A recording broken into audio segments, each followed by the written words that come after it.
আমাদেরকে ওনার দেখার দায়িত্ব, ওনার আমাদেরকে বাসস্থান, খাদ্য, চিকিৎসা এগুলা দেওয়ার দায়িত্ব ওনার। ঠিক আছে, মহামান্য প্রধান উপদেষ্টার কাছে আরো আবেদন জানাচ্ছি আমাদেরকে অতি শীঘ্রই যেন পূর্ণ বাসস্থানের ব্যবস্থা করার সুযোগ করে দেয়। এবং আমরা ক্ষতিগ্রস্ত যারা আছি এখানে সবাই আসছি, প্রায় 200 থেকে 250 পরিবার আমরা এখানে আছি। এই 250 পরিবারে আজকে থাকার জন্য কোনো বাসস্থান নাই। এই ঝড় বৃষ্টি রোদ কে কখন কোথায় কোন অবস্থানে আছে।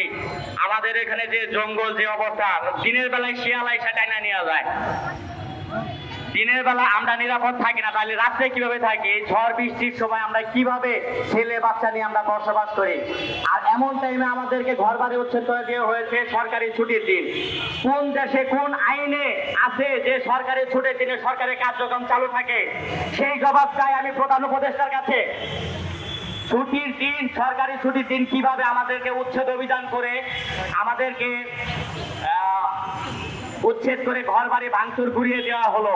শুধু ঘুরিয়ে দেওয়া হয় না, ঘুরিয়ে দেওয়ার সাথে সাথে বন বিভাগের লোকেরা আমাদেরকে লুটপাট করে, আমরা ঈদের সামগ্রী বাজার করেছি, আমাদের ঘরে স্বর্ণ অলংকার বা যাই থাকুক সামাজিক কিছু যাই থাকুক সব লুটপাট করে নিয়ে গেছে।